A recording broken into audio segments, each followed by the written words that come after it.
यज्ञाय स्वस्तिरस्तु नः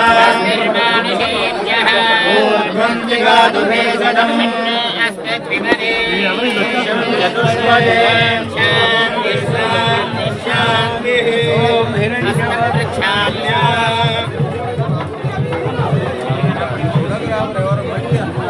ॐ केशवाय नमः ॐ नारायणाय नमः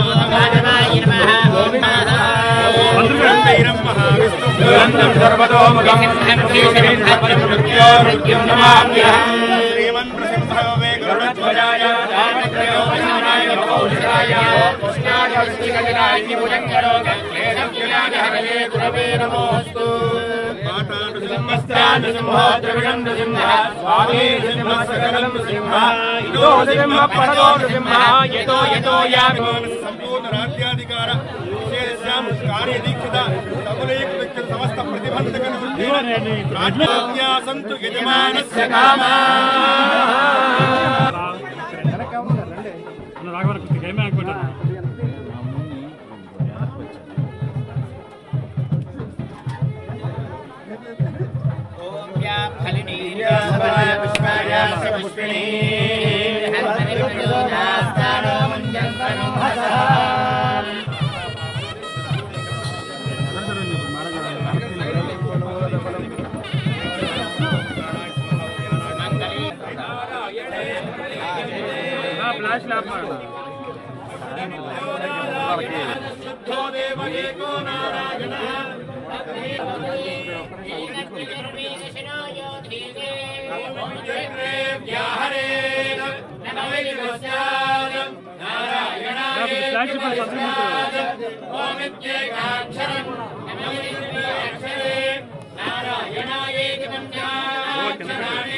सकल कार्य दिग्विजयता आसीत्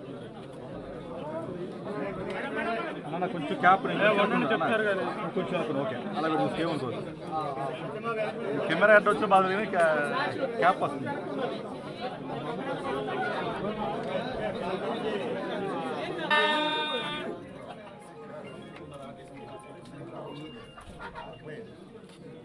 నాకు ఫ్లాష్ అనుకు పెట్టాను అన్న ఫ్లాష్ వస్తుంది అన్న ప్యాచ్ తింటే నా అసలు రావట్లేదు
బయట జరగండి మేడం మరి మధ్యలో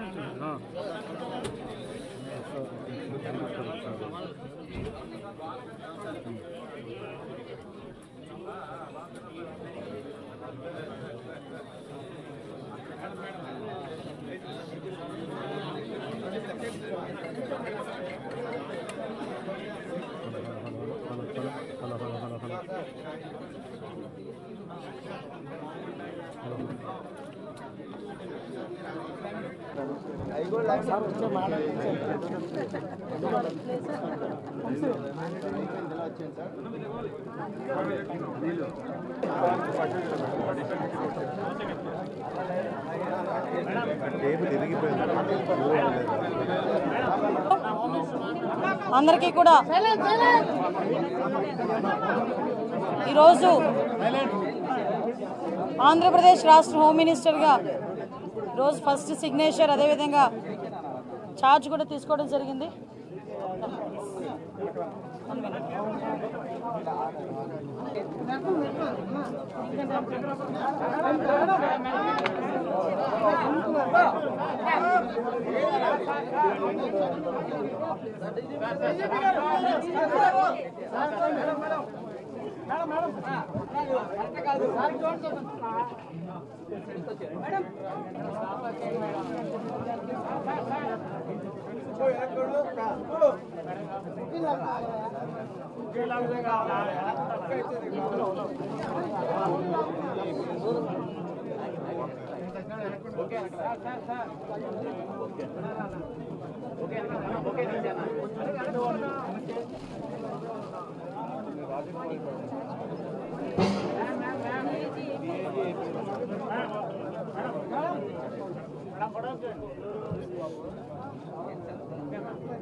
Retired as Army officer and brigadier.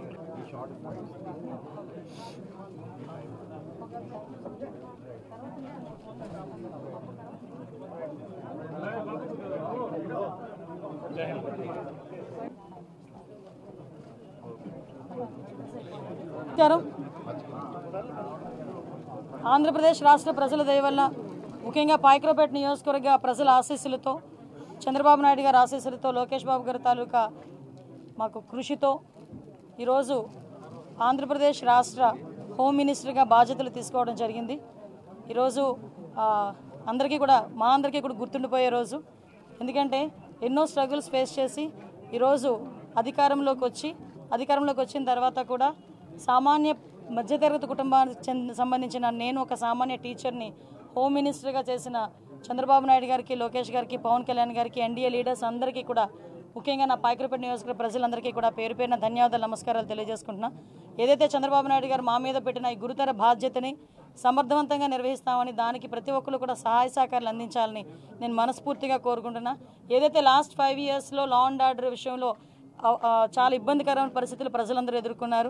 ముఖ్యంగా గంజాయి డ్రగ్స్ విషయంలోని కానీ, విచ్చలవిడిగా ఉన్న గంజాయి డ్రగ్స్ నిర్మూలించడం కానీ, అదేవిధంగా అమ్మాయిల మీద జరుగుతున్న అఘాయిత్యాల మీద ఉక్కుపాదం మోపడం కానీ, రాబోయే కాలంలో లా అండ్ ఆర్డర్ విషయంలో ఎక్కడా కూడా ఎటువంటి ఇబ్బంది లేకుండా ఆంధ్రప్రదేశ్ ప్రజలందరూ కూడా సుఖ సంతోషాలతో ఉండాలని మనస్ఫూర్తిగా కోరుకుంటూ, దానికి మేమందరం కూడా కృషి చేస్తాం. దానికి ప్రజలందరి దగ్గర నుంచి కూడా సహాయ సహకారాలు అందించాలని, మీడియా పరంగా మిమ్మల్ని అందరినీ కూడా సహాయ సహకారాలు అందించాలని మనస్ఫూర్తిగా కోరుకుంటున్నాను. యాక్చువల్గా ఒక బడ్జెట్ రిలేటెడ్ సంబంధించిన మన ఓటింగ్ సంబంధించిన బడ్జెట్ రిలేటెడ్ మీద ఈరోజు పెట్టడం జరిగింది. ఫస్ట్ బడ్జెట్ రిలేటెడ్ పెట్టడం జరిగింది. ఇంకా మేము కూర్చోవాలి, ఒకసారి ఒక మీటింగ్ కూర్చోవాలి యాక్చువల్గా. ఎందుకంటే చాలా ఇష్యూస్ ఉన్నాయి. ఇప్పుడు దిశ పోలీస్ స్టేషన్ ఆల్రెడీ దిశ చట్టం ఏమీ లేకుండా దిశ పోలీస్ స్టేషన్స్ అనేదని మార్చారు. ఆ దిశ పోలీస్ స్టేషన్ అనేది పేరు కూడా మార్చాలి. అట్ ద సేమ్ టైం చాలా ఇష్యూస్ ఉన్నాయి. పోలీస్ డిపార్ట్మెంట్ వాళ్ళు చాలా ఇబ్బందులు వాళ్ళు ఎదుర్కొంటున్నారు. డిపార్ట్మెంట్ వైజ్గా ఇబ్బందులు చాలా ఉన్నాయి వాళ్ళకి కూడా. ఈవెన్ ఇప్పటికీ కూడా కొన్ని పోలీస్ స్టేషన్లోని మినిమం ఎమ్యూనిటీస్ లేకుండా వాళ్ళు ఇబ్బందులు పడే పరిస్థితి కనిపిస్తూ ఉంది. అలాంటి విషయంలోని కానీ రాబోయే సిచ్యువేషన్స్లో ఇప్పుడు గాంజా డ్రగ్స్ విషయంలో ఏదైతే ఇనిషియేషన్ తీసుకున్నామో దాని మీద కూడా ఒక టాస్క్ ఫోర్స్ ఏర్పాటు చేసుకొని దాన్ని కూడా ముందుకు తీసుకెళ్లే కార్యక్రమంలో రేపు ఫర్దర్గా మేము కూడా ముందుకెళ్తాం.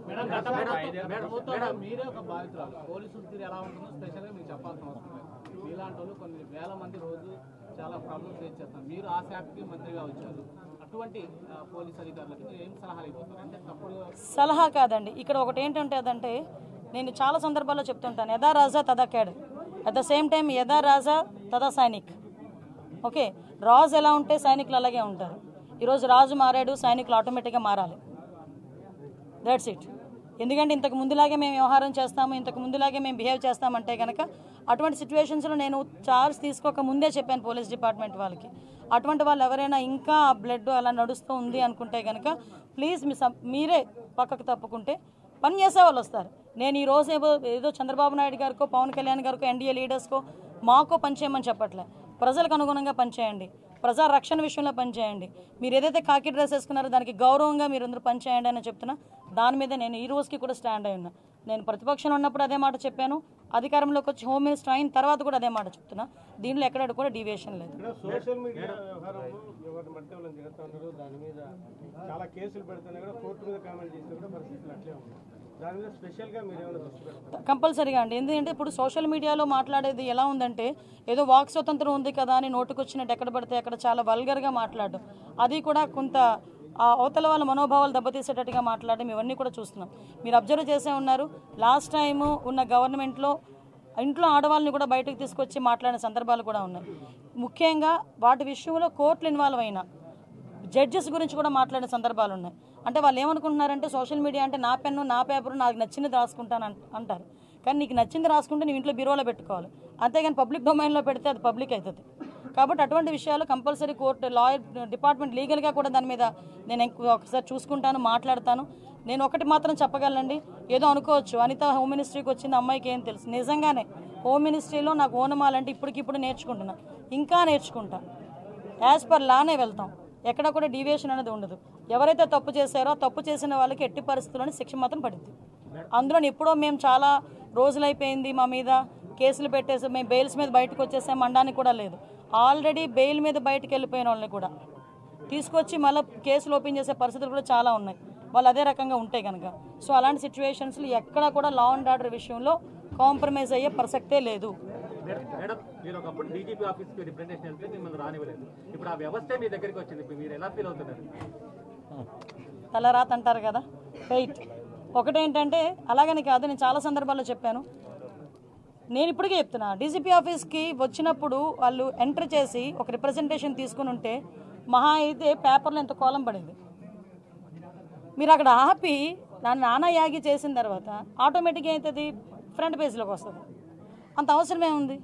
మీరు తీసుకెళ్ళిన తర్వాత మీరు చేయాలా చేయలేదా బుట్ట దాఖలు పడేస్తారు తర్వాత విషయం. ముందు ఒక పబ్లిక్ రిప్రజెంటేటివ్ వచ్చినప్పుడు కానీ పబ్లిక్ వచ్చినప్పుడు కానీ ప్రతి ఆఫీసరు కూడా అది ఏంటి అన్నది రిసీవ్ చేసుకోవాలి. మీకు తెలియదు, లాస్ట్ 5 yearsలో కలెక్టర్ దగ్గరికి వెళ్తా ఉంటే కలెక్టర్ కనిపించేవాడు కాదు, సిపి దగ్గరికి వెళ్తా ఉంటే సిపి కనిపించేవారు కాదు. అంటే వాళ్ళు నేను తప్పు పట్టట్లే, బయట నుంచి వాళ్ళకి వచ్చే ఆర్డర్స్ అలాంటివి. హోమ్ డిపార్ట్మెంట్ని అన్ని డిపార్ట్మెంట్ని ఒక మనిషి గుప్పెట్లో పెట్టుకున్నాడు, అందువల్ల వాళ్ళకి కూడా ఫ్రీ హ్యాండ్ లేదు. నేను లిటరల్లీ డిపార్ట్మెంట్ వాళ్ళని కూడా నేను తప్పు పట్టట్లే, వాళ్ళు కూడా పై అధికారులు ఏం చెప్తారో అది చేయాలి తప్పించి వాళ్ళు ఇండివిజువల్గా చేసే పరిస్థితి లాస్ట్ 5 yearsలో లేదు. ఎంత దారుణం అంటే నేమ్ బోర్డు అనేది వాళ్ళకి ఇచ్చే ప్రైడ్. మీరు పెట్టుకోగలరా నేమ్ బోర్డు? నేను పెట్టుకోగలనా నేమ్ బోర్డు గుండెల మీద? అది ఓన్లీ పోలీస్ డిపార్ట్మెంట్కి ఒకరికే సాధ్యం. ఐపీఎస్ఓ లేకపోతే ఏఎస్పీఓ డిఎస్పీఓ ఏసీపీఓ డీసీపీఓ వాట్ ఎవర్ ఇట్ మేబీ ఆ భుజాలు గుండెల మీద నేమ్ బోర్డు పెట్టుకుని ధైర్యంగా పనిచేసే రోజు పోలీసులకి రావాలని కోరుకుంటున్నాను. ఇప్పుడు వచ్చిందని కూడా నేను భావిస్తున్నాను. Last 5 years without name plate, ఎవరు పోలీసో తెలియదు, ఎవడు బయట నుంచి వచ్చి డ్రెస్ వేసుకుని తిరుగుతున్నాడో తెలియదు. సో అటువంటి సిచ్యువేషన్స్ అయితే ఇంక జరగదు. 100 days యాక్షన్ ప్లాన్ ఇప్పుడే డీసీ గారు నాకు తీసుకొచ్చి ఇచ్చారు. ఒకసారి దీని మీద నేను కూడా చదివి ఒకసారి ఇంకా ఏదైనా మాట్లాడాలనుకుంటే కనుక నేను పై అఫీషియల్స్తోని, అదేవిధంగా దీనికి రిలేటెడ్గా డ్రగ్స్ రిలేటెడ్గా ఉన్న శాఖలు చాలా ఉన్నాయి. ఇప్పుడు ఫర్ ఎగ్జాంపుల్ డీఅడిక్షన్ సెంటర్స్ ఉంటాయి, డిపార్ట్మెంట్ ఆఫ్ హెల్త్, అదేవిధంగా మనకి ఫారెస్ట్ డిపార్ట్మెంట్తో మాట్లాడాలి, ఎక్సైజ్ డిపార్ట్మెంట్ వాళ్ళతో మాట్లాడాలి. ఇలాంటి అన్ని డిపార్ట్మెంట్స్తోని కూడా ఒకసారి మాట్లాడి కూలంకషంగా ఉండి ఒకటైతే క్లియర్, ఈ 100 days ప్లాన్లో కంపల్సరీగా గంజాయి డ్రగ్స్ రవాణా అన్నది మ్యాక్సిమం తగ్గిస్తాం. దాని మీదే మేమందరం కూడా వర్కౌట్ చేస్తాం. లాస్ట్ గవర్నమెంట్లో చంద్రబాబు గారి మీద, తర్వాత చాలా మంది టీడీపీ లీడర్ల మీద కేసులు పెట్టారు, సిఐడికి అంటే సిట్ అంటే. వాటి మీద మళ్ళీ మీరు రివ్యూ చేస్తారా? వాటి మీద కేసులు ఎత్తేస్తారా? ఎందుకు కేసులు ఎత్తాలి? దేనికి కేసులు ఎత్తాలి? ఈరోజు తెలుగుదేశం పార్టీ ఆఫీస్ మీద దాడి జరిగింది. ఈరోజు ఆ దాడి జరిగిన ఇష్యూ గురించి ఎంతవరకు వచ్చింది ఏంటన్నది మేము కూడా తెలుసుకోవాలి. చాలామంది చంద్రయ్యని పేక్ కోసి చంపారు, ఇంకా చాలామంది విషయాలు చాలా అన్యాయాలు జరిగినాయి. అలాగని తెలుగుదేశం పార్టీ వాళ్ళ మీద కాదండి, మామూలు నార్మల్ పబ్లిక్ మీద కూడా అక్రమంగా కేసులు బనాయించిన వాళ్ళు చాలామంది ఉన్నారు, బాధితులు చాలామంది ఉన్నారు. అవే కాకుండా ఎవరైతే వాళ్ళ తాలూకు అవినీతికి బలైపోయారో, వాళ్ళ తాలూకు అక్రమాలకి బలైపోయారో వాళ్ళు కనుక వచ్చి మా కేసు రీఓపెన్ చేయండి, మా కేసు మళ్ళీ చెప్పండి అంటే కనుక డెఫినెట్గా మేము ఆ కేసు రీఓపెన్ చేస్తాము. మళ్ళీ రీఎంక్వైరీ చేసి వాళ్ళకి బాధితులు ఎవరైతే ఉన్నారో వాళ్ళకి న్యాయం చేసేటట్టు చేస్తాం. రెడ్ బుక్ లో కొన్ని పేర్లు, అధికారుల పేర్లు మీరు చెప్తున్నట్టుగా ఎవరైతే ఆ గీత దాటి ప్రవర్తించారో వాళ్ళకి సంబంధించిన పేర్లు ఆ లిస్ట్ మీ దగ్గరికి వచ్చిందా? దాని మీద మీరు ఏమైనా యాక్షన్ తీసుకునే ముందు చెప్తాను. యాక్షన్ తీసుకునే ముందు చెప్తా. పూర్వపు హోమ్ మినిస్టర్స్ అందరూ కూడా ముఖ్యమంత్రి చేతిలో కిల్బొమ్మలాగా వ్యవహరించేవారని ఆరోపణలు ఉన్నాయి, నిజమా పక్కన పెట్టడం. ఈసారి మాకు హోమ్ మినిస్ట్రీ ఎలా ఉండదు? నేను హోమ్ మినిస్టర్గా ఛార్జ్ తీసుకోక ముందే నేను కూర్చొని ఫీల్డ్ మీదకి వచ్చానంటేనే చంద్రబాబు నాయుడు గారు కానీ లోకేష్ గారు కానీ వెనకాతల నుంచి నన్ను ఎంత ఎంకరేజ్ చేస్తున్నారు, ఫ్రీ హ్యాండ్ ఎంత ఇచ్చారు అన్నది మీకు అర్థం అవ్వాలి. ఈరోజు హోమ్ మినిస్ట్రీ అనేది ఏదో ఎవరో చేతుల్లో పెట్టుకొని చేయడానికి చంద్రబాబు నాయుడు గారు అక్కడ, జగన్మోహన్ రెడ్డి కాదు అక్కడ, చంద్రబాబు నాయుడు గారికి ఎవరి సమర్థత ఏంటన్నది క్లియర్గా తెలుసు, దానికి సంబంధించి ఇచ్చారు. నా విషయంలో అయితే ఆ రోజు నేను ఒకటే చెప్తున్నా, ఏ పోలీసులతో అయితే నేను అవమానపడ్డాను అదే పోలీసుల దగ్గర నన్ను గౌరవంగా నిలబెట్టిన ఘనత కూడా చంద్రబాబు నాయుడు గారికి దక్కింది. చంద్రబాబు నాయుడు గారు ఏదైతే ఆలోచిస్తున్నారో ఆ ఆలోచనకు అనుగుణంగా మేమందరం కలిసికట్టుగా కోఆర్డినేషన్తో ఎవ్వరికి ఇబ్బంది లేకుండా మేము అడ్మినిస్ట్రేషన్ చేసుకుంటాం. నో ఊహించలేదు, ఎక్స్పెక్ట్ చేయలేదు. నేను మంత్రి ఇచ్చిన తర్వాత కూడా ఏ శాఖలు ఇస్తారో ఏదో సంథింగ్ చూసుకున్నాను తప్పించి, ఒక్క నిమిషం హోంశాఖ అనేసరికి కాళ్ళు చేతులు చల్లబడినాయి. బట్ తర్వాత చేయగలాలి, చేస్తాను అని చెప్పి నా మీద నాకే నమ్మకం వచ్చింది. బట్ ఇంక చాలు, ఇప్పుడే పెట్టా సిగ్నేచర్, చేద్దాం. ఎవ్రీథింగ్ పారదర్శకంగా ఉంటుందండి. ఒకటి మాత్రం క్లియర్, పని చెయ్యని వాడు ఎవరు ఈ 5 సంవత్సరాలు పని చేయరు, పని చేసేవాడు ఈ 5 సంవత్సరాలు పని చేస్తాడు. అది పెట్టుకోండి, అంతకుమించి ఇంక మీకేం క్లారిటీ కావాలి? ఎవరేసారు? 5 సంవత్సరాలు వేసుకున్నారు. ఇప్పుడు యాజ్ పర్ లా ప్రకారం వాళ్ళ ప్రయారిటీస్ ప్రకారం ప్రమోషన్స్ కానీ ఏదైనా వాళ్ళ తాలూకా సీనియారిటీ లిస్టుల ప్రకారమే జరుగుతాయి. ఓకే, అది దిశ పోలీస్ స్టేషన్ కాదండి బాబు, అది మహిళా పోలీస్ స్టేషన్. వీళ్ళకి డబ్బులు జనాలకు కాకుండా వాళ్ళు ఎలా ఖర్చు పెట్టుకోవాలి, వాళ్ళ తాలూకా కాంట్రాక్టర్స్కి ఎలాగ డబ్బులు ఇచ్చుకోవాలి అన్న కాన్సెప్ట్ మీద పనిచేస్తే అన్ని నేమ్ బోర్డులు మారుతాయి. వాళ్ళు ఏదో కాంట్రాక్ట్లు ఇచ్చుకోవడానికి డబ్బులు గవర్నమెంట్ నుంచి అవినీతిగా అక్రమంగా లాక్కోవడానికి చేసిన కార్యక్రమాలు. దిశ పోలీస్ స్టేషన్ కాదు, అది మహిళా పోలీస్ స్టేషన్. మేము యాజ్ సూన్ యాజ్ బోర్డులు కూడా మారుస్తాం.